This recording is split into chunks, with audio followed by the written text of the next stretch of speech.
sounds right. I don't know, but it sounds right.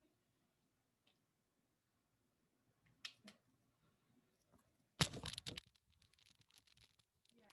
Some are regular, some are irregular, some are the new ones, some are the old ones, so I don't remember how to do any of it.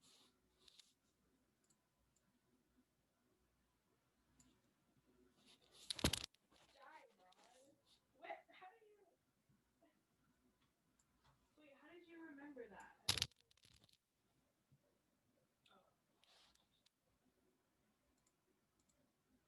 Oh, Diron, Diron. That's it. Oh, okay. I was like, that doesn't.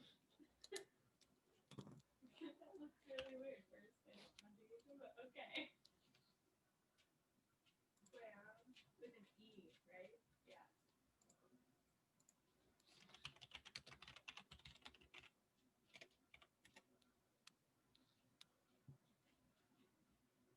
Yeah, I don't know what that means.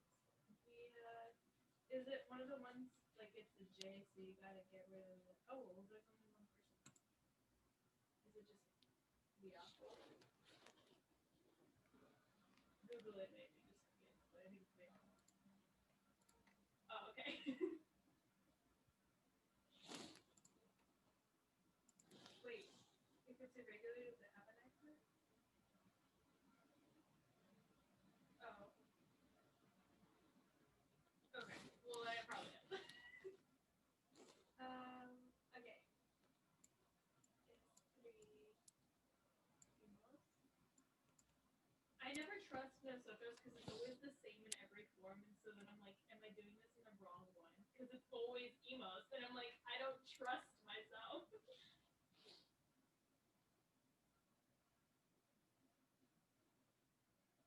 Yeah. Oh wait, wait, yes. Sorry. And then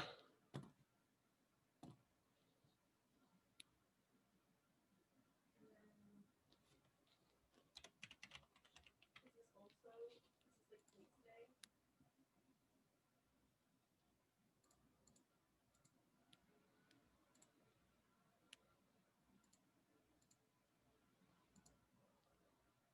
Yeah, Cleo. Yeah, EU, right? Yeah, that looks right. Cleo. Yeah.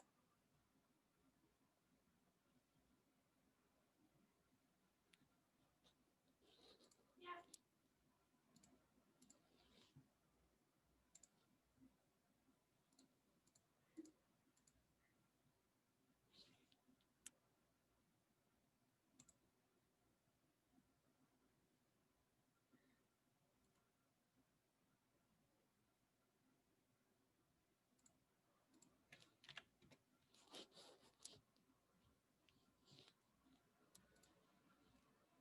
You're not driving, are you, Grant? Oh, okay. The way she said just making sure you're staying safe made me nervous. I was like, she's not driving, is she? I was just like, whoa. This big brain. And then I was like, no, it's not. It's dangerous.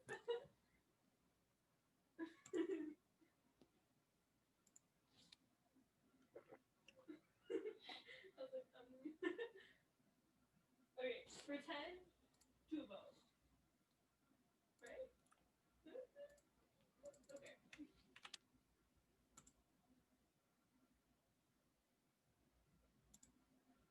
Let's do Daste. Daste is the same, right? I think so. I don't know why that looks weird, but.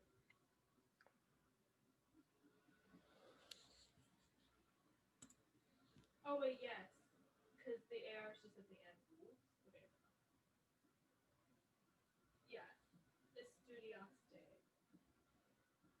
right? That looks more right than what I had before. Yeah. I don't know if that's right, but. How did you do that? Oh, it's regular. It's a regular. Yeah.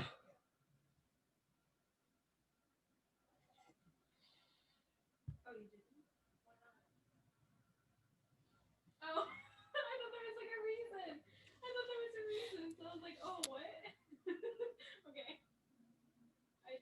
honestly, I trusted you, so.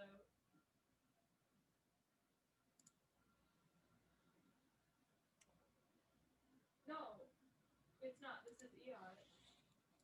Because it's an ER. Yeah, then deal. Where's the accent?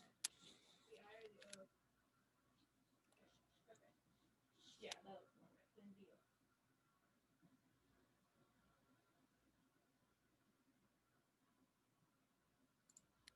Honestly, for. Wait, what's this thing? Oh, did you skip 13? Trial? Oh, no. Oh, I was, like, I was just like, wait a minute. I almost wrote down Let's you see keep saying, if I we was like, can no, that doesn't look right at all. get audio Yeah, working record you. here. Check 1, 2. I can hear you. All right, I can hear you. How are you? I'm good. How are you doing? I'm doing just fine for a working day and a teaching day. As you can see, my daughter's behind me wrapping up her school day. Ah, yes. A new reality for a lot of Americans. Yes, and looking like it's getting worse rather than better. Indeed. Unfortunately, although I hear Vermont is like somehow super low percentile Oh, really? infection rate. Like they're doing things that I guess other states aren't doing. One of the things they're doing is for their shelters, um, that take care of homeless Yeah, people sure. who are outdoors. They sounded the alarm to the government early on. The government's like, don't worry about it. We've struck deals with motels and stuff like that. So you just send the people who you don't have room for, or people who you want to separate so you can have sparser populations Sure. Yeah. at your facilities. Send them there, and it'll be that'll help. And they did, and it has worked. And because like infection rate among homeless is like 25%. Oh, It's I would huge. imagine. I'm not surprised to hear that. I mean, it's just not an environment where they can take all of the precautions on the No. best of days, let Yeah, alone. and they're kind of forced by Sure. their lifestyle, by their circumstances to Yeah. be close to people and people who don't usually make the best choices. So Sure. Yep. anyway, I found that very interesting that there's one state that's just like One of the 50. nailing it. Yeah. Well, hopefully we'll get things turned around sooner than later. But That would be nice. you know, So I tried to create a new user profile for you on our yeah, website. yeah, I saw that. I appreciate that because Okay. it is helpful. I use a lot of analogies as I talk through things just because it sort of levels the playing field for everyone so that I feel as though I'm not talking down to people, but also that I'm not boring them with things they already know. So it's nice to be able to sort of pop the hood a little bit and see what we're looking at here because everything can look different from the outside. Yeah. So I appreciate that. Um, so there's two ways we could approach the sort of a meeting like this. I think, and feel free at any point in time if you've done this 100 times to just let me know if you prefer something different. One Okay. is for you to just talk to me a little bit about the history of the site and what you're looking to accomplish moving forward. Mhm. Um, and so sometimes people are like, yes, I have a list, this has been bothering me for a while, or here's the what I'd like to do. uh, Probably about half the time. Then the other half of the time people are saying, you know what, I don't know, I don't have time for this, I want you to tell me what I need to do because I have to get busy making pizza or landscaping or whatever it is that they do. Mhm. um, in your case, doing windows and doors. so Sure. Sure. so which approach would you rather go with? I would say offhand, right off the cuff, that it would be more closer to the option one, where Okay. there is some history to the site, a little bit at least, that I can probably explain to you, and then we do have an idea what we want to start with, somewhat specifically, Okay. going forward. Okay. Cool. All right. We'll go with that, and then and if we have time, and if you have the patience, I just did a walkthrough, sort of a general walkthrough of the house, as it were, and to say, okay, here's some things that I'm seeing that maybe you've already thought of, or maybe you haven't, Hmm. that I think, whether it's your business or another business, that a business in 2020 needs to be looking at in order to, be ready for things moving forward. So Okay. with that, I guess I'll go ahead and turn it over to you. Awesome. So, I just thought of this, but my father, who I work with, who's essentially my business partner here, would it be okay if I tried to record our conversation so that we can? It is recording. Oh. I can kick you a copy of that, or if you have something on your end to record it with, I'm totally No, okay with if that. you're already recording it, that'd be fantastic. If you could just send me that file, that'd be Okay, great. awesome. Yeah, no problem. Thank you. So, okay. So we do have as you no doubt have noticed, we do have a certain preference for the aesthetic of the site. Okay. For better or for worse, we like this look. I've heard some responses from professionals in your field where they feel like the contrasts are kind of make it hard to read, certainly for like text rich pages. Yep. On some of our pages. I would agree with that. And I think I don't know if it's just the older age folks maybe who have deteriorating eyesight find it harder, or people who are more sensitive to bright high contrast, they have a hard time reading it. But anyway, that's something that we have heard and that we are at this point willing to live with, apparently. So that the theme is where we want it. I'll just put it that way. So when you say when we're willing to live with this, and we want it that way, I guess is another way to say it. Okay. Sorry for interrupting you. No, that's okay. I wasn't sure if that's okay. I just sensed sort of a little. You said apparently we want it that way. So is that a decision that you've come together with your dad, or is this dad likes it this way, and so we don't want to change that? Yeah, he likes it and he likes the aesthetic. I will admit, he is more. He has probably a more advanced artistic bent than I do, and so I'm certainly giving way to a lot of his desires on this, the way he wants it. And as far as, so yeah, that to answer your question, yes, Okay. He likes it that way, and I'm okay with it. It hasn't. We don't get complaints from our clients. We don't get complaints from people who are on our site. And you never will. Nobody's going to call you and say, "Hey, did you know your website has red text on a blue background and that's difficult to read?" Yeah. You won't hear that. Unfortunately, I think sometimes what you may have happening is people come to this and say, "Oh my gosh, this is difficult to read," and they leave, and you never hear from them. Just can't deal with it.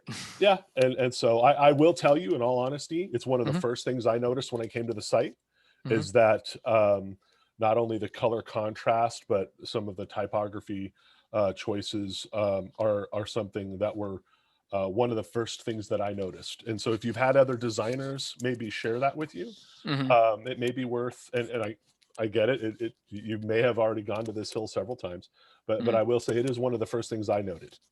Okay. Well, I would be interested at least in hearing if there's a certain font choice that would be better for some areas on the site. I'd be interested in hearing that. Okay. Definitely, because that's easily changed, and it doesn't really change the look that much, the overall look. Okay. The only history that I can think that you would be interested in or that might be helpful is some years ago now, we had the site ported from whatever kind of platform it was using to WordPress, and the company that did that, they didn't maintain our permalinks, I think. Okay. And so our SEO was decimated. Yep. And it probably took quite some time to rebuild. Yeah. Yes. So the people that rebuilt it, tied everything back together, is the person who is stepping down from this field. Okay. And so that got rebuilt. And then we've also been told, because they found evidence in like some of the form posts, like somebody was abusing the form submission portion of our site. Before we like set up a trial form a long time ago, and then we never instituted it. We never had our customers start filling it out. So it was just sitting there idle. And apparently what Fred tells me is that he found a ton of messages that were all in Cyrillic, and somebody Mhm. from Russia was using it for something. Yeah. That's not, And unfortunately, that's not uncommon. yeah, It's sort of the equivalent of, you know, you're building a house or property and you stub something out, right? And then you say, oh, you know what, we're not gonna mess with that. We're gonna do this later or whatnot. And then that gets you know, critters in it. And so it happens. mhm. Has that something that's been resolved, or is that on the list? So there is one thing that needs to be resolved, and I'm assuming it's on our end that we need to deal with it. But when so our domain is hosted by GoDaddy, Yeah. and they I think they've put us on a blacklist. So Oh, when I tell the form to send form submissions to anything within our domain, it gets turned down yeah. directly when it comes directly from our site. So what I have to do is I have to forward those form submissions to my personal email, which is a Comcast email, and Okay. then I have a rule set up so it forwards directly to one of our emails. Okay. I'd like to clear that up, but Okay. that's the only symptom that I'm aware of that needs to be rectified Okay. from that problem. Okay. Uh, Do you guys do any sort of email marketing? no, we don't No? have any Okay. campaigns through email. No. Okay. All right. Because that would be another thing that would very likely be affected by those blacklists, is if you were doing any email marketing. Sure. Any of Um, those domains could have picked up on abuse and then blacklisted right. us And too. then, you know, Comcast or, you know, whoever says, hey, you know, this one's on the blacklist, block all of it. And you're saying, why isn't my campaign working? And Sure. that's why. Yeah. Sure. No, I appreciate the question. Mhm. That's a really quick history of the site. Okay. I don't know if there's any other questions that are obvious that you would want answered having to do with the history. No, I mean, I would say that is, you know, I appreciate you sharing with me sort of the fact that it existed in something else. It was ported into WordPress. It looks like that was maybe around 2014-ish. That sounds about right, Yeah, actually. because there's this, I don't know if you're aware of, there's this great tool, archive.org, and they have what's called the Internet Wayback Machine. And do you mind if I do a screen share Not with at you? all. All right, so let me do this. Okay, you see my screen over there? Yes. Okay, awesome. So they have this thing called the Wayback Machine, and what's really fun about the Wayback Machine is it's the Internet Archive, and so it captures not all the websites, but it can capture a lot of websites, the way they were at certain states. Oh, that's my original banner.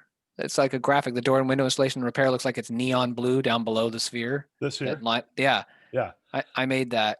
And yeah, we had to do it differently, or they recommended we did it differently. So I yeah. kind of lost that exact aesthetic that I liked.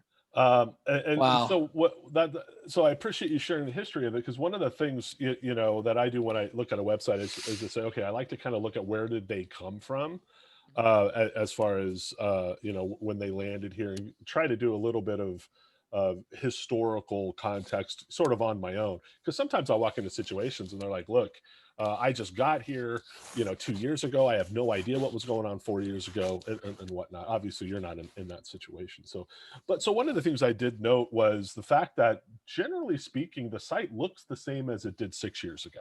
Hmm. And even going back, you know, a couple years prior to that. Um, and so, and I think I can anticipate what the answer is to this, but I will say, you know, again, from a consultant coming into this from the street, I would look at this and I would say, you know what, you might be missing out a bit with regard to being contemporary in your design. Hmm. Um, and and that's just to say that, you know, windows and doors, uh, I believe, are a highly aesthetic sort of consideration. People care about what their house looks like, and in fact, there was a significant study done at Stanford that was an online credibility study, and it basically said, look, people judge your entire company, or if you're a person, and this is terrible, they judge you as a person based on the image you portray online within 1 second. And so they're making a judgment call immediately as they look at this. And so I think it would be important to consider, you know, the color scheme, you know, if you like the blue, you know, or whatnot, or you like the landscape thing up here at the top. I think there are other aesthetic elements that you could do that would make this look more modernized. One, on the design side, but two, also make it more appropriate for the fact that half of your internet audience is probably viewing this on a mobile device. Sure. And while this technically works on a mobile device, I don't believe that it performs well on a mobile device. And I'll show you what I mean by that in a minute. Okay. So I think there are some design considerations that I would recommend to help with that.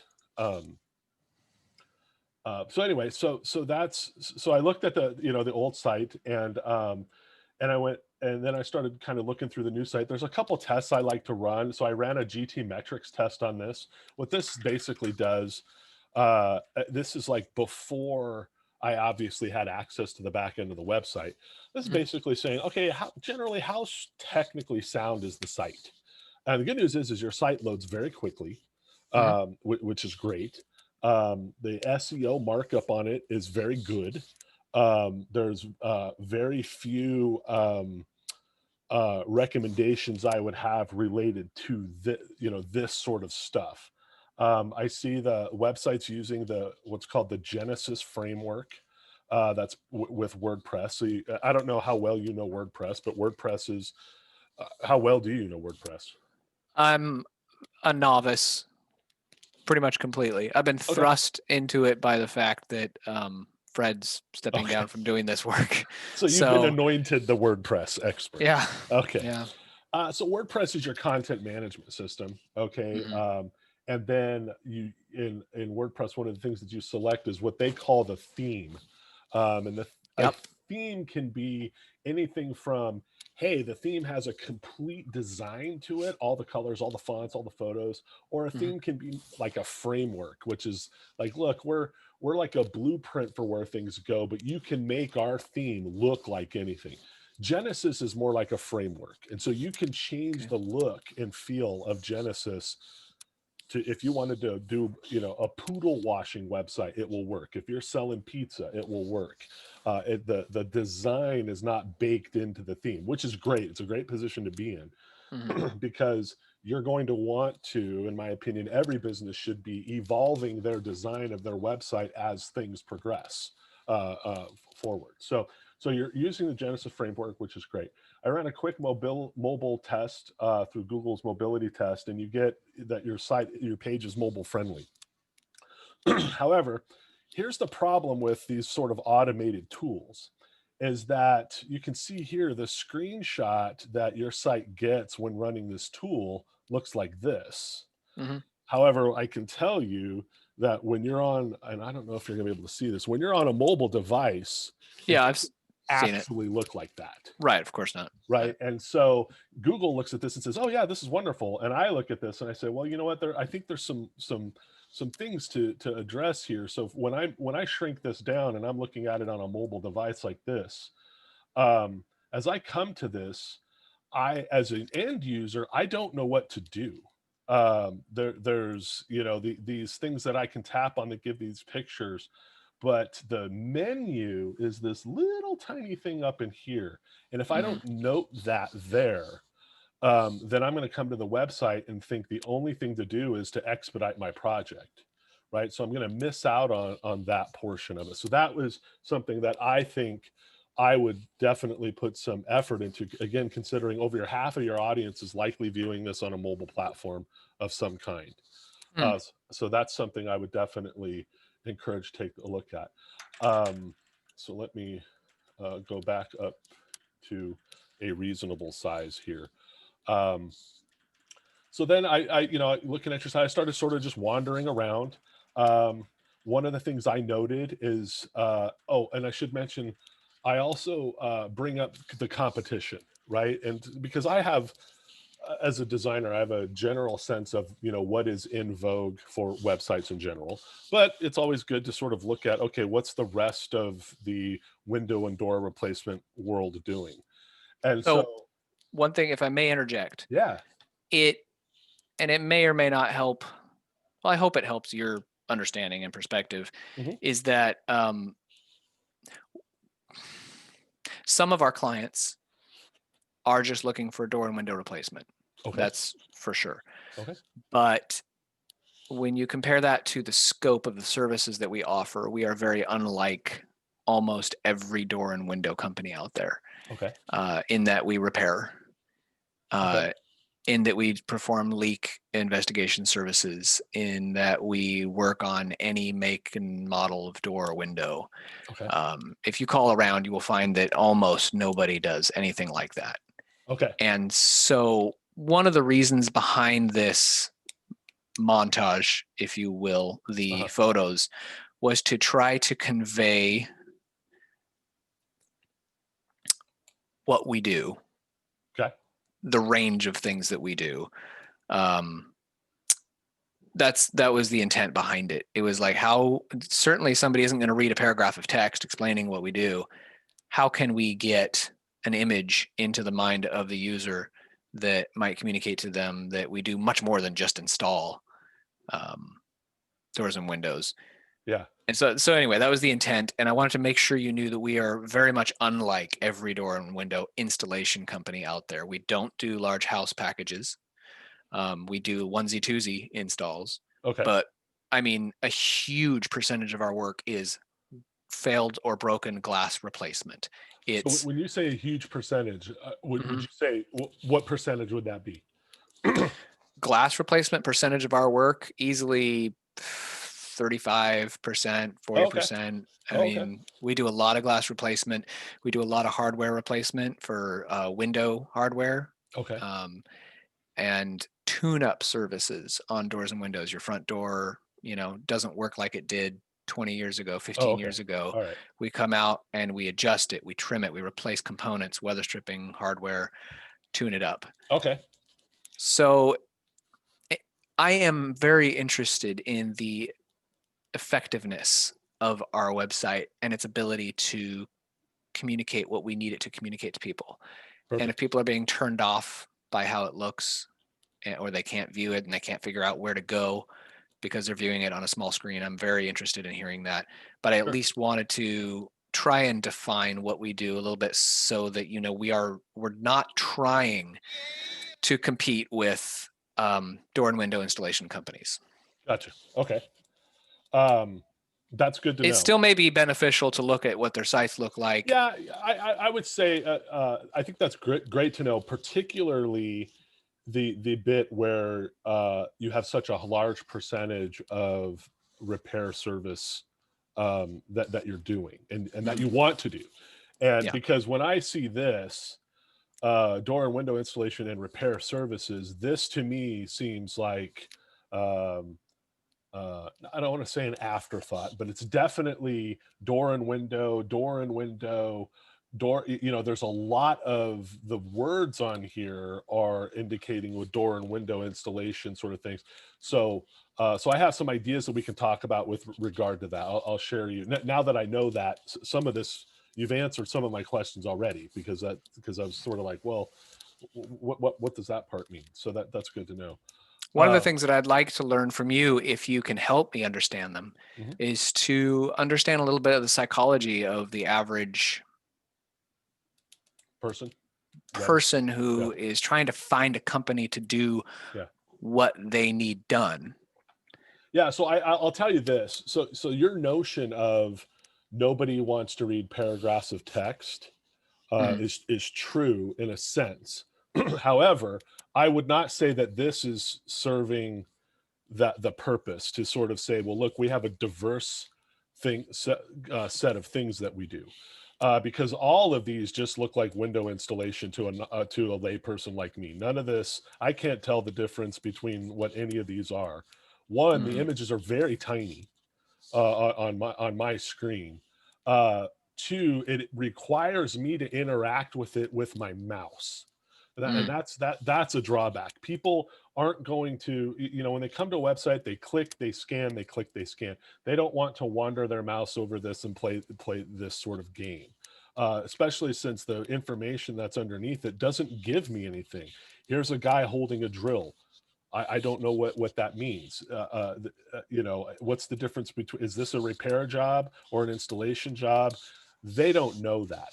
So it was interesting because one of the things that in my mind, I heard myself saying, you said something like, well, you know, we do door and window installation, but we also do a lot of repair services. To me, it's like, great, get rid of all these photos and just say that.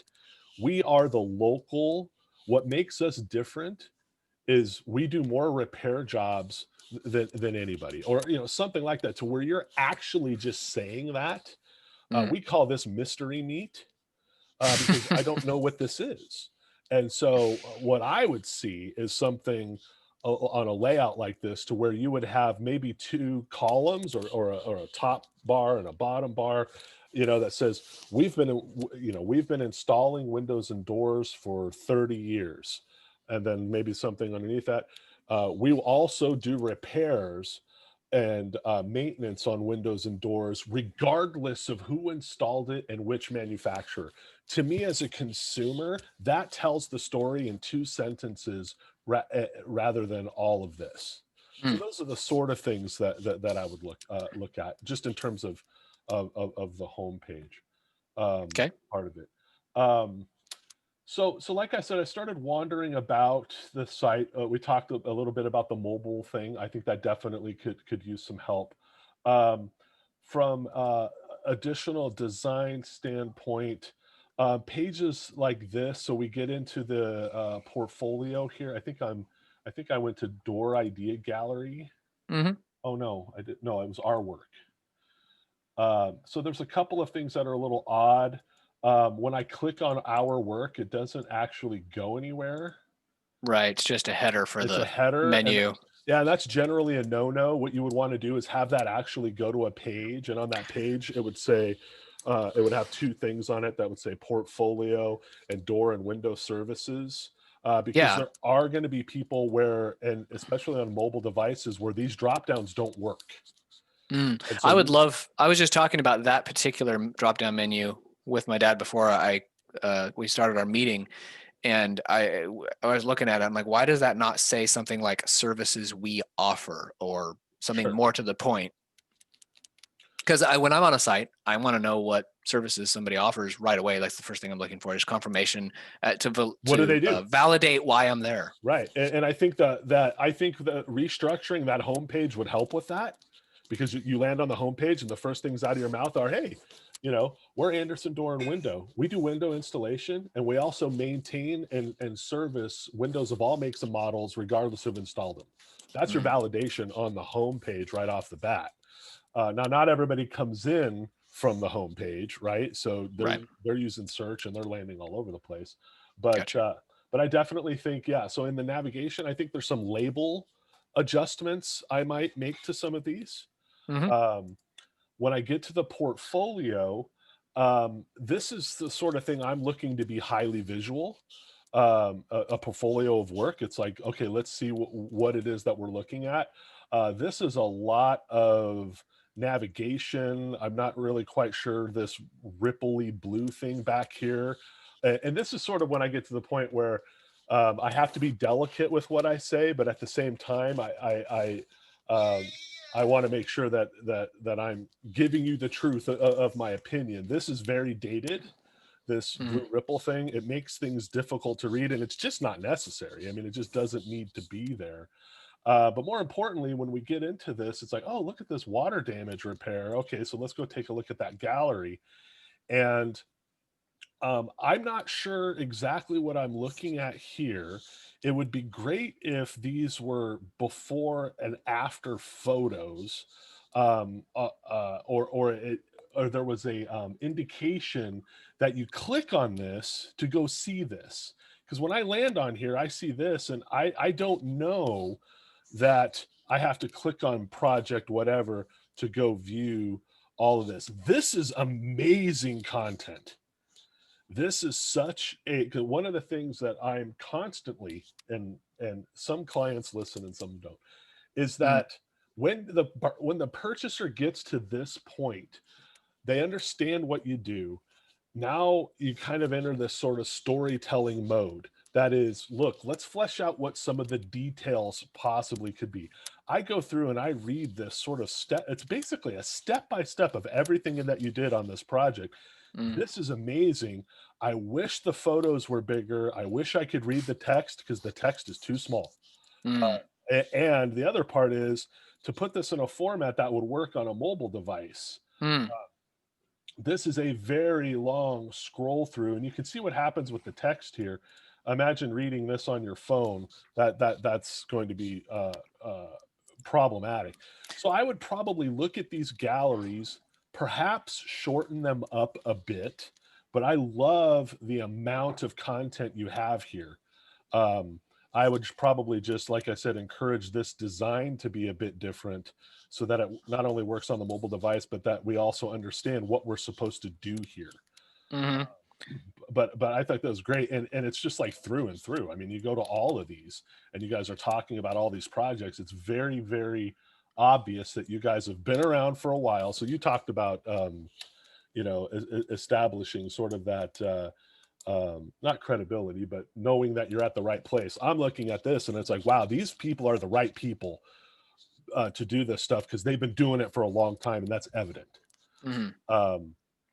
So kudos to that. Again, I would probably structure this a bit different. This header with these two columns, I think I would have this be, when you go to our work, the drop down would be see door projects, see window projects, see, Because that helps explain what they're about to see. It helps set them Yes. up so they know what they're looking at and what they have to Because the do. bottom line is, if I'm here to get a window job, I don't want to see anything about this doors, and I could care less about commercial. I just want to see this. So make it easy for them to get to that by splitting this into 3 pages. You have a window portfolio page, you have a door portfolio page, you have a commercial portfolio page. Because otherwise, looking at this, it can be a bit overwhelming. Again, when you shrink this down on a mobile device, look what this looks like. This gets to be cumbersome. So that's another recommendation I had on my list there. Going back to what you were talking Yeah. about earlier, you mentioned how small the photos were, and Yeah. I remember taking issue with how small they were too. See, now one thing you should know is my dad took the bull by the horns and worked on the website with the people who were instituting the changes that he wanted made, and so he made all the decisions. And I remember having a problem with how small the photos were, and I remember the response from him and the people who were helping us do the site were, well, you can't have large photos on your website, and I believe the reason was because it had to do with load times. And while I understand that, it's like what you're saying is true, that they're just too small. I like big photos. I like high resolution photos. I like being able to see details. So, and you'll see your competition. I know they're not your competition, maybe that you're trying to target, but you look at the imagery that they're putting up here, right? I mean, it's very, I mean, these are big, beautiful, bold images. And the truth of the matter is 6 years in internet time is a long time. Sure. This very well, these size of images very well may have been appropriate in 6 years ago, 2014, when our mobile devices, when we were on the 2G network or whatever, and downloading these images would have been a problem. That's just not the case anymore. And quite honestly, I think I would rather see a page have 3 large images than 10 small images. The download time would be the same, but the impact of 3 large images, I think, far outweighs the impact of a bunch of smaller images that you have to move your mouse over and it blows it up, that sort of thing. So to answer your question, I'm not surprised that they're this small, given the design of the site. And it goes back even further than that, because in 2014 was when it was migrated into WordPress, but a lot of these images have existed prior to that. Yeah, I didn't consider that. It's amazing how fast the passage of time is going. I don't really even think of it like that. Right. That was a long time ago. Yeah. I mean, yeah. So anyhow, so this is sort of the same thing here from a design standpoint. Centered text is generally frowned upon. It is hard to read centered text. because your versus like justifying it, yeah, or justified to the left, because when we read, we read left to right. Mhm. And when you have just 2 lines, it's not a big issue. When you have multiple lines, your eye is going back to where it started the previous sentence, and it says, oh, it's not there. And then your eye has to look for the first word. So generally speaking, that's a typographical change I would make site-wide, is to eliminate centered text almost in all cases. It's just, um, it's one of those things that looks nice on when you do it in Microsoft Word and you print it on a page and you put the page up on the wall. Mhm. But when you're doing it on a website, it's generally frowned upon. Okay. But again, sort of this thing here, I come to this page and I said, okay, they do residential, commercial, and I stopped. I didn't realize, oh, if I click on residential, I'm going to go in and I'm going to get a bunch of information about residential. I had no idea, because I just stopped at that page because there was nothing. What I look for is contextual clues. So what I would do on this page, for example, is I would have this be one image, a beautiful image of residential window, and then text underneath it that says, one of our specialties is residential windows. Learn more about what we do with residential windows. And that's a giant button, a graphical button that's Mhm. easy for me to tap on my phone, right? Because again, half of our audience, and this is a growing audience, is going to be on their phone, and they're going to be using their big fat finger, and they want it to be easy to just hammer their phone, tap, tap, or even worse, they hold it in one and then they're just do it with their thumb. That's the experience a lot of your users are going to have. So we want to make that convenient for them. And so they need to know what's tappable. So in Mhm. this case, neither of these look tappable. And then we want to make sure the taps are easy to get to. So this here, for example, this text here, get in touch with us. I had no idea that was clickable because the text is white and then the link is light blue. So I had no idea that was a link, to be honest. Gotcha. So we want to avoid things like that, because again, people may not be reading this, they're scanning it. I want to know, where do I click to go next? Where do I click to spend my money? Mhm. So that was some notes I had on this particular page. Well, Again, I think in general we're probably fairly open to making some okay. design changes. I guess as you're talking about that link, I'm thinking back to our expedite your project button, and we just put that on there like I love this. like a few weeks ago. Uh-huh. And we had early on in the design portion of the site, we had a strong abhorrence to the stereotypical call to action, call now type of thing. Sure. We did end up finding a use for it, and that is this button. This takes the user to a form that they fill out, Yeah, I as saw you that. probably know. And so anyway, I had a question about. I was funny because who wouldn't expedite their project? Like who? well, yeah, we felt that was a good. Well, that's my dad. He came Yeah. up with that. Yeah. We felt that it certainly wasn't a cheesy, No. call to action. It's actually very meaningful. It's like exactly what you just said. Yes, everyone would want to do that. Everyone wants to get to the bottom line and just get things Yes. done. So I think this is great. To me, it's loud. It stands out. It's obvious. Now, again, I thought to myself, well, who wouldn't want to expedite this? But it worked, and so I know that you were. It sounded as though you were like opposed to some traditional call to action sort of things. I'll tell you, they work.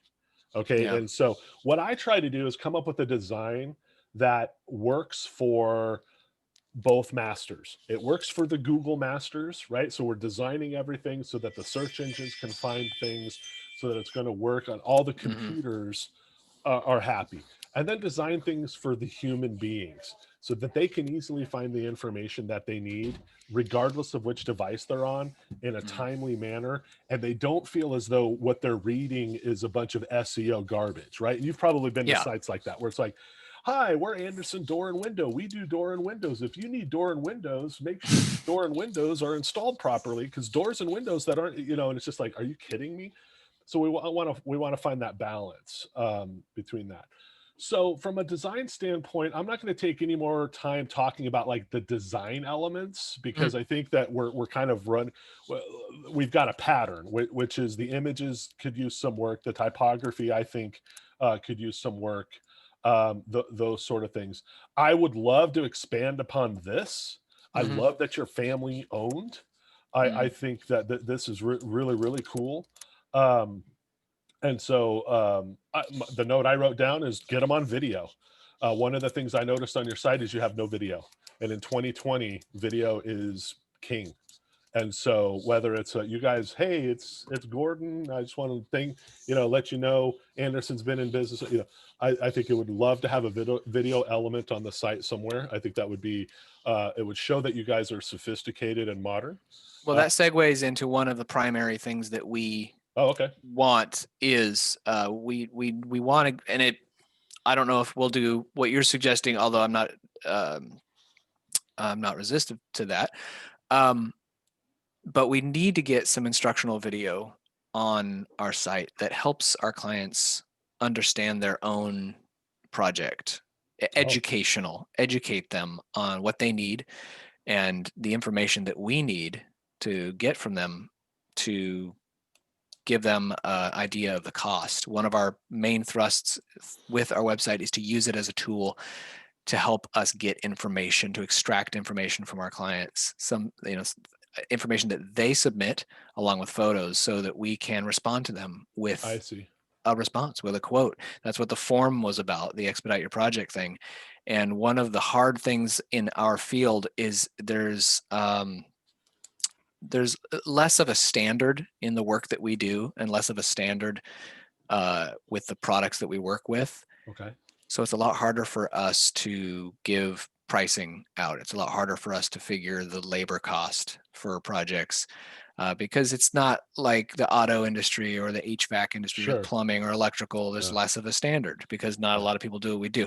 So it's we need to educate our clients, our homeowners who are looking for somebody to fix their front door, for example. We need to tell them what information they need to give us and how they need to give it to us. So we need to produce some videos that Okay. do that. And hopefully we can integrate them into the Expedite Your Project portion of the site so that they see them and they go, oh, now I understand what information I need to give these folks so that I can get my project done. Perfect. I think, and I have some suggestions. I can show you some examples of things I've done sort of similar to that. Obviously it wasn't window or door related, Mhm. but it's I refer to it as explainer videos, which is, Mhm. hey, before you come in to come test drive a car, make sure you Yeah. bring your driver's license, make sure Yeah. you right. And Exactly that. okay, so I'll get back to that here in a moment. um Again, I'm just closing these out to make sure. So the sitemap, not something we need anymore. In fact, the note I wrote down is sitemaps are gone, and this makes you look dated to have a sitemap on here. I mean, I don't know about you. To those who are old enough to know what the heck it is, Yes. like me. Now from me as well, from a technical standpoint, you'll still have a sitemap because Google uses the sitemap XML to index the site, but Right. we don't share that with the audience. It does. It was in vogue 10 years ago, and it's no longer the case there. So Okay. I would hide that. This is the generated code from your site. Pretty clean. Again, I'm not surprised that the GT metric score came in as it did. You're using the Genesis theme, which is that code or that theme writes pretty darn clean code. So I didn't see a whole lot of stuff here. One of the things I did note is that you are using Google Analytics. So as part of this, I think it's important to dig into those Google Analytics and see, where are people going in the site currently. It's like interesting, they go step 1, step 2, and then they stop. All right, let's take a look at step 2, maybe look at adding some buttons there, some stronger call to actions, whatever, because they're not making it to step 3, and step 3 is where the magic happens, right? And so we would want to look at the analytics and kind of paint a little bit of that picture. That was when I was looking at the theme variation. Okay, so then the last thing I sort of noted on here, and again, part of this has to do with, being relative to modern times. I went and when I did a search of you guys online, a lot of good things happening, right? So you've got your Google business page set up here with the directions, all this. You've got Google reviews on here. Mhm. Got your Yelp reviews. You know, a 4.0 out of 16 Google reviews. That's pretty good. I would highly encourage you guys to come up with a campaign to your customer base, asking them for reviews, a follow-up email that goes to them. Hey, thanks for working with us. We would love for you to give us feedback over on Google. Give us feedback, because people are coming in, and if they come and do a search before they get to their website, they're going to get information about you. Mhm. And we want this to be as favorable as possible. Your Angie's List 4.6 out of 5 is great. Yeah. Your but I will say, for a company that's been around as long as you guys, doing as much work, the fact that you only have 16 Google reviews is a little bit that's low. You Yeah. know, and No, so I agree. I think if you reached out to your customers and had a routine that you do that, I think you should be able to boost that up quite a bit. So I noticed that. And then the other thing I noticed, which I think is one of your bigger issues, honestly, is the lack of social media. I couldn't find you on Facebook anywhere. And the reality is I believe word of mouth is the bread and butter. Are you guys doing any Google ad campaigns? I didn't see you show up anywhere. No. I think you would be wise to, at least in the Facebook side of things, get integration of your website and Facebook. I noticed you have a blog. One of the things I noticed is you never write in it. hmm So I look at this and I say, okay, these guys aren't in business anymore. I mean, honestly, it's like, there's only 2 articles here. It's a good article. I don't know who wrote it, but I'm like, this is good. The photo's a bit dated, but this is good stuff. Would love to see these articles happening on a regular basis on the website. That's great for search engine optimization, to have fresh content on your site on a regular basis every 2 weeks. Great for SEO.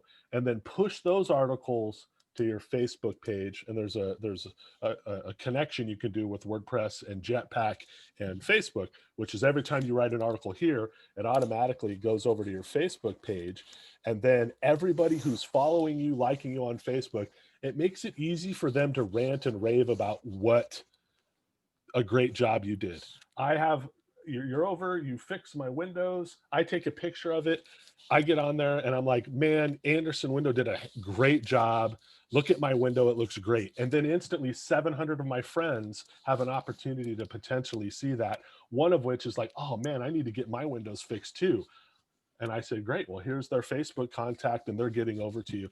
So I think at this point, any business in 2020 needs to have at least that sort of social media footprint.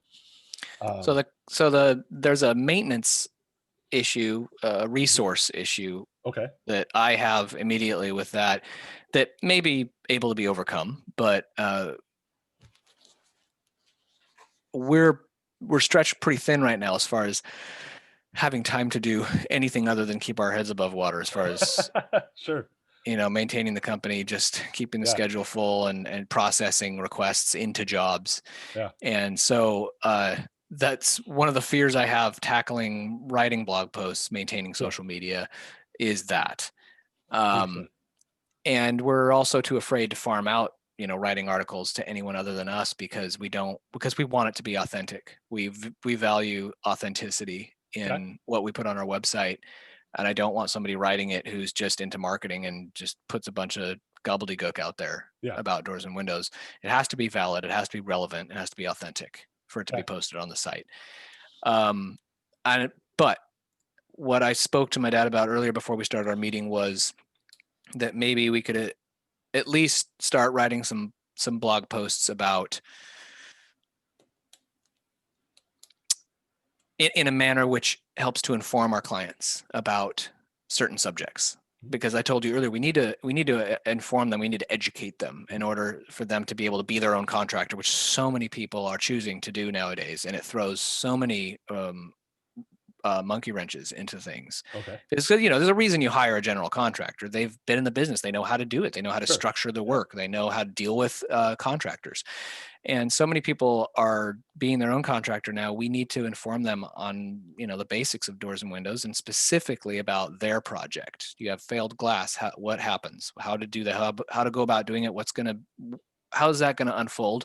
A new door, a replacement window, water leak, whatever. So writing some articles about those subjects with the intent of being able to point people to those articles so that they learn. They give us a call. We like, hey, and we have this great article that we want you to read if you're thinking about doing business with us, that you need to read. So it'll educate you on the process. It'll educate you on what we'll need to be able to take care of this for you, blah, blah, blah. I think you get what I'm saying. Totally. So I'd like to use this is why I'm saying all that. So a couple of things just to let you know. So I have different services that I offer now. Obviously, I'm a freelancer, so I don't do everything in house, and it's I will never pretend to be all things because I believe in if you're a jack of all trades, you're a master of none. I'm a master, and I'll toot my own horn a little bit. I think I'm really good with design. I'm really good with the integration of modern design with social media and especially video, because video is such a big part of all of this now. It used to be video was a separate thing, and now if you're doing websites, you're doing video. That's just kind of the way it is now, and which is fine by me because I like the video portion of it. But one of the things that I do with a number of my clients is I rather than farming out to like a third party that has no connection whatsoever to this, I think oftentimes what we find is as a designer, I'll just use an example. Actually, I'll just pull up an example so you can just see. So I work for a gentleman who's a mortgage broker. And what I do is on a weekly basis, on a monthly basis, we plan out for 4 articles every month on his blog. So what I do is I say, okay, look, I'm going to go I have a bunch of Google alerts. So Google News goes and searches the internet for blog postings that are talking about mortgages and financing, those sort of things. Those land in my inbox. I parse through them and I say, okay, it looks like right now, these are the things people are talking about. They're talking about the election and mortgages. They're talking about 30 or 15-year mortgages, right? So here's the topics. And so what I'll do is I'll go in using some of that. I'll hammer out some bullet points of an article and I'll send it to him. And then he'll add his flavor to that. Sometimes he corrects me, right? He said, this isn't right, or, this is backwards, or I don't necessarily agree with this. Right. And so he's more editing the content that I put in, that I put forth to him. And then we schedule these out. So he's not having to write a blog article every week. He's coming in and dedicating some time. We schedule these out and I don't know if you know this, but in WordPress, you can go in and draft things and schedule it to post. He gets it all done in basically one day. He has all of his articles for the whole month. So Facebook's happy, his website's getting fresh content, the website's happy, and the client's happy because they're not having to sit down and feel as though they have to write Pulitzer Prize winning material. And what happens is eventually over time, I'm a fairly smart guy. I kind of start to get to the point where as I've written a number of these, I know a little bit, right? And so then his editing process over the years has gotten shorter because I'm not making mistakes that I was the first or second time I did it, right? And so I'm learning because I'm doing the website, I'm managing the content. I start to sort of absorb some of that. Now, look, I'm not going to go out and install Windows, but I might know the difference between a vinyl window and a composite or something if somebody asks me. And so I'm not going to write things that you're going to say, oh my gosh, this, why do I have to keep telling him? So that's something to consider. Okay. I don't think you need to blog more than 4 times a month. I think it would be great if you did 8, but I would start with 4. And again, more importantly, I think it's about building that Facebook audience so that when I do a search of your company, that Facebook posts show up here, because you're a ghost on Facebook right now. And I don't even like Facebook, to be honest with you. Yeah, it makes 2 of us. But it is where people are sharing. It's where people are saying, look at my new windows. Look, we just did a kitchen remodel. Look at my new cabinets. We did a bathroom remodel. Look at this. And they're sharing, and people are, ooh, la la, I love that. And then when they sit down and say, you know what? Tina just told us that she had her kitchen remodeled. I wonder who her kitchen guy was. That's how a lot of these things are happening now. So I'd hate to see you guys miss out on that. Well, if it results in search results where somebody puts in something that has to do with the services that we offer, and we get mentioned, we're one of the first few results on there, then it could very well be worth it. I mean, that's very valuable, of course. And and certainly having to do with repair, it's hard to know what to search for, what criteria, what keywords to use when you're searching to repair something, except for the general terms, which a lot of people use, repair doors and windows. So if we can make it easy on people to find us that way, that would be good.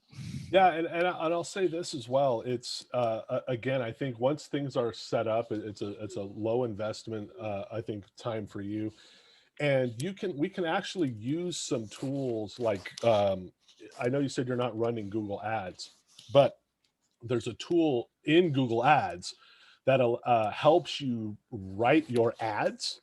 Mm-hmm. And what it is you say, okay, look, we want this ad to show up for people who are looking for window repair. So then you type in window repair, and then it says, well, guess what?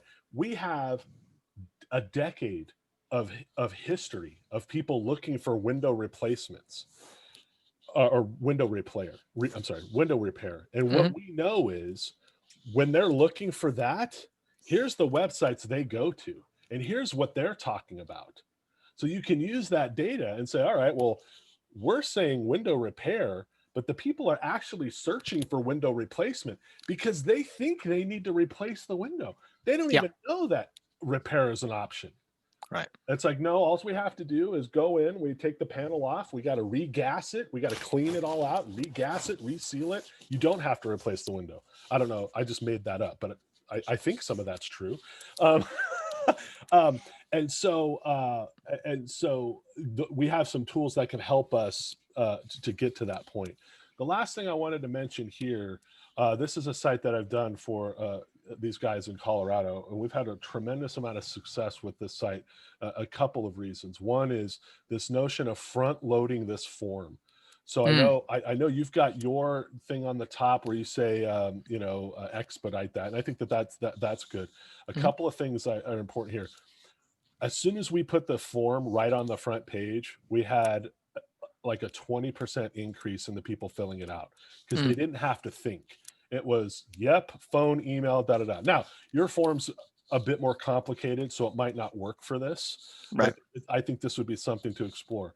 This is huge. Because this is telling the story. So I would love to see something like this on your homepage because you have good reviews. Mm-hmm.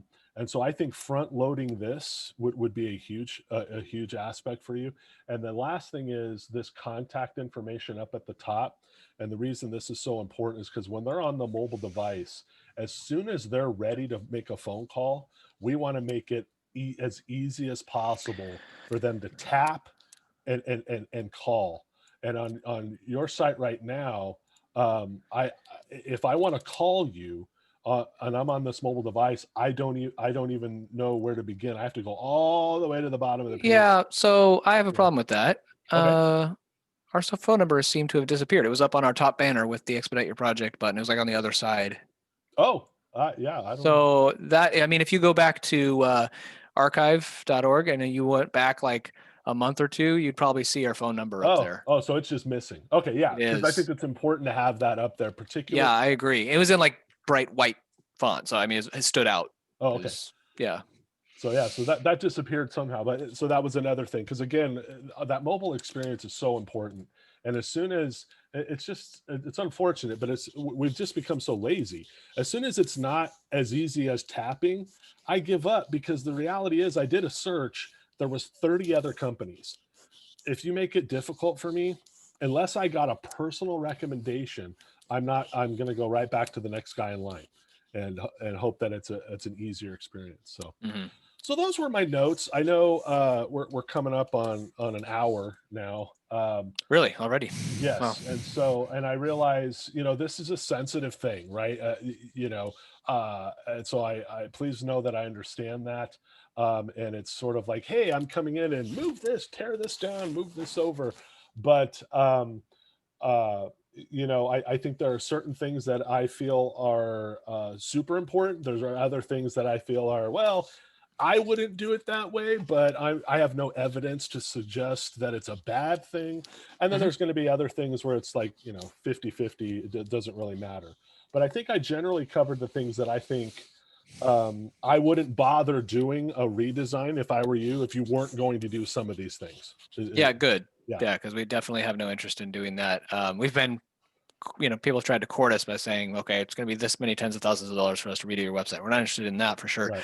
But if there are deficiencies that you see that you feel, and certainly that you can point with evidence towards where it's, look, you guys are missing out because this is horrible. I definitely want to hear it and appreciate it. Yeah. You're not going to hurt my feelings, and we're big boys. We can hear it.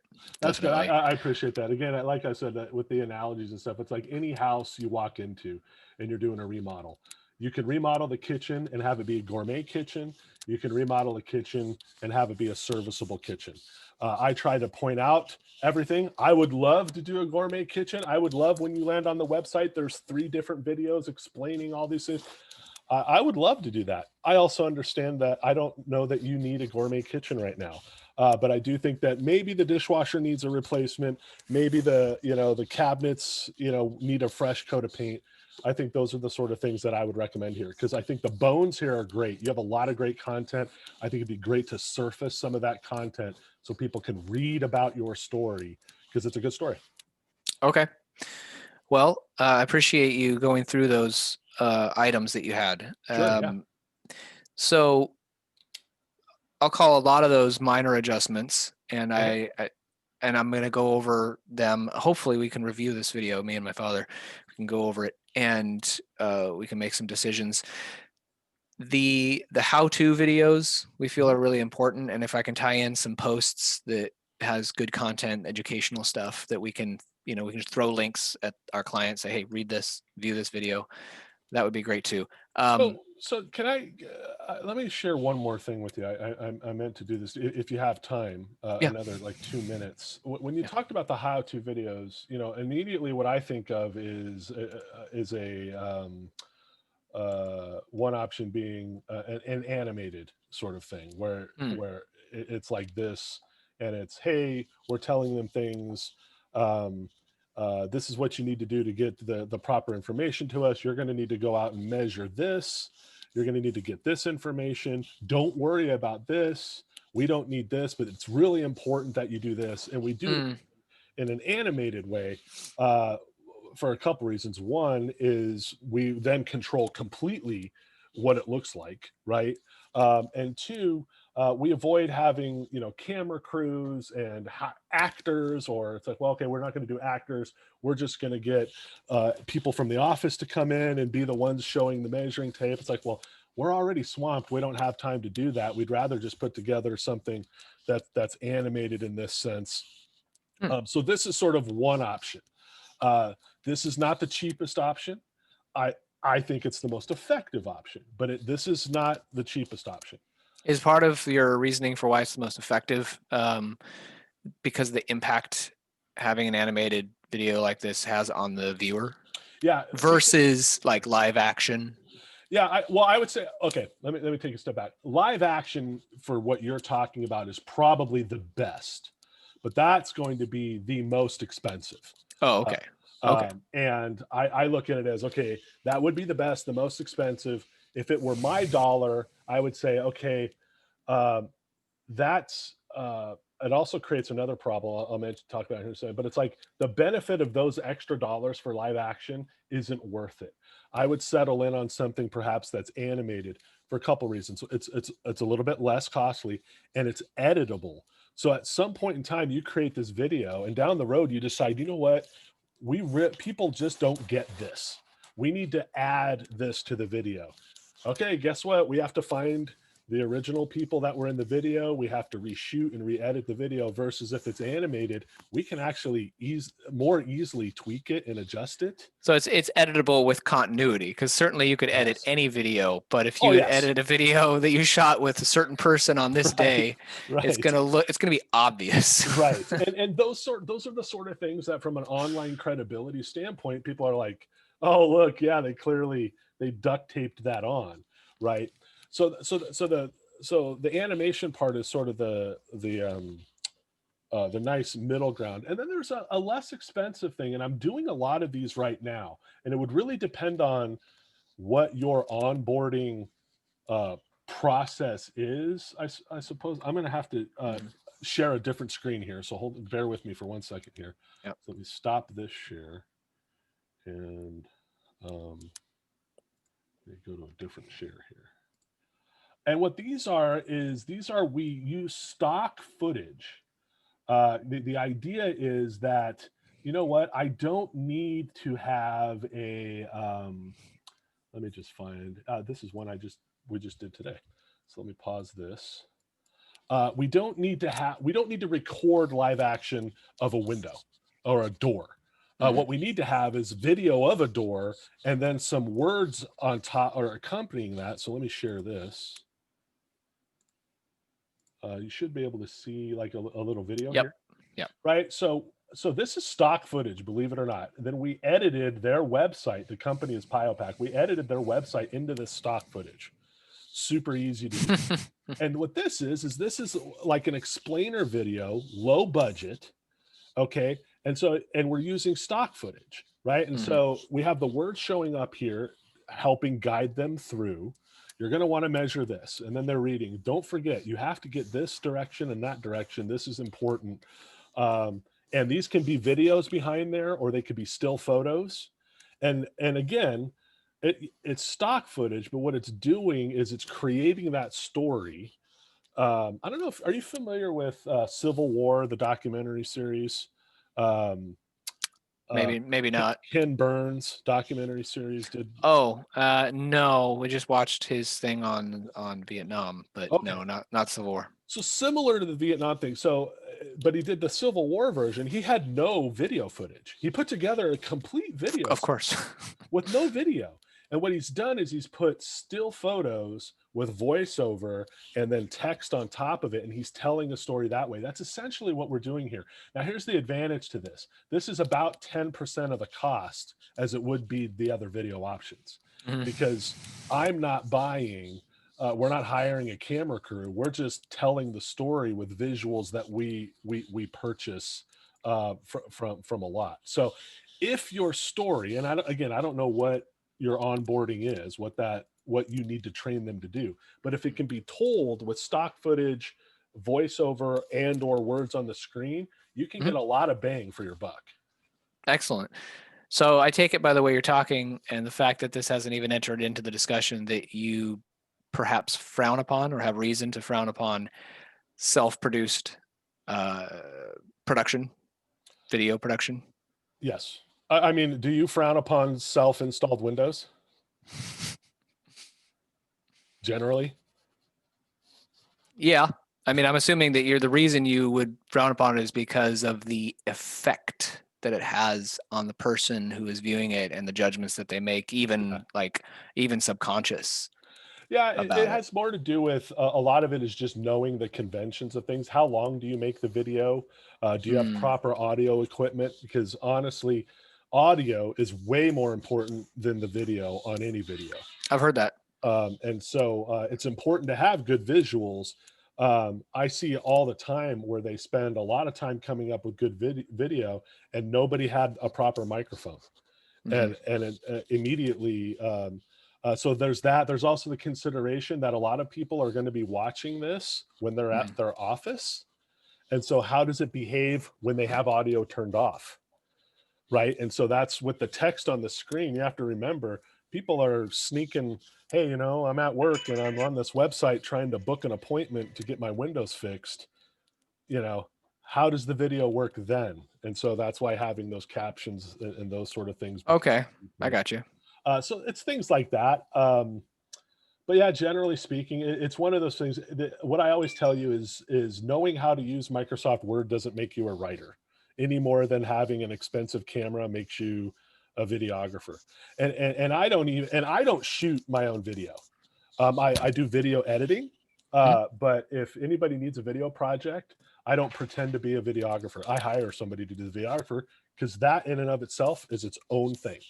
And then the editing, of course, is things that I would do for the website and otherwise. But so yeah, so I guess I know I probably sounded a little snarky there, but No, I really value honesty. I really okay, value somebody, giving me the truth about yeah, it. And if you see the effects of it being done wrong out there, I'd like to know about it. We may still choose to do it that way, sure, yeah. but I really do need the honesty from somebody who sees a wide sampling of these types of things. And absolutely, and if you get to the point where you say, you know what, we're gonna do this in house, I'm happy to offer some like suggestions, where Mhm. it's like, the camera you have on your smartphone is Mhm. probably good enough. Yep. The microphone is not anywhere near good enough. So those are, those kinds of things. Yeah, we've made some investments in some equipment.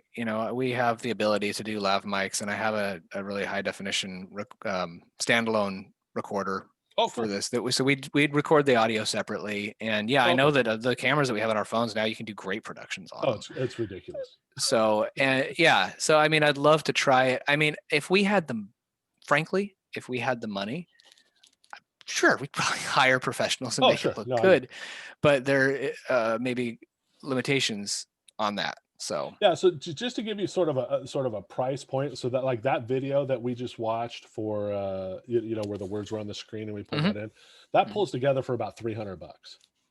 Yeah, it's And nothing. so that's very inexpensive. Now, granted, it's only about 20 seconds long because that particular video was a Facebook ad. Mhm. Okay. And so I don't imagine you're going to be able to onboard your person in 20 seconds because it seems like there's going to be more complicated. But that kind of gives you an idea of it's like, well, gee, for $500 we can get one of these put together, or I'm going to take an afternoon and film this. Or more. Yeah, no Yeah, kidding. you decide. So and that's how I work, by the way, on all of these things is I bid everything out.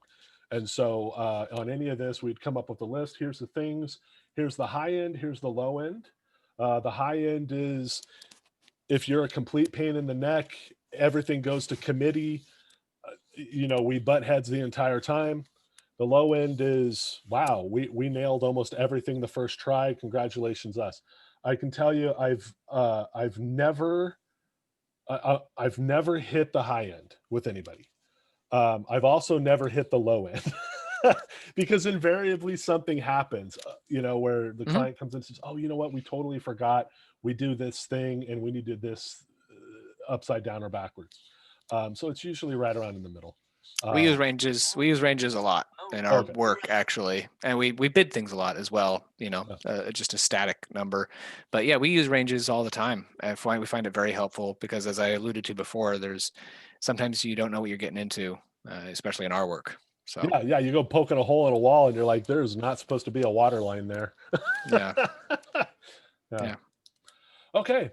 Well, what I'll do is as soon as we're done here, I'll close this down. It takes, I think, 15 minutes or whatever to process the recording, and Mhm. I'll throw that up into like a Google Drive because it's going to be too big to attach to an email, and then Got it. I'll share that link with you, and Thank you. then what I'll do is I'll probably just reach out at the beginning of next week and just touch base with you and kind of we can kind of take it from there.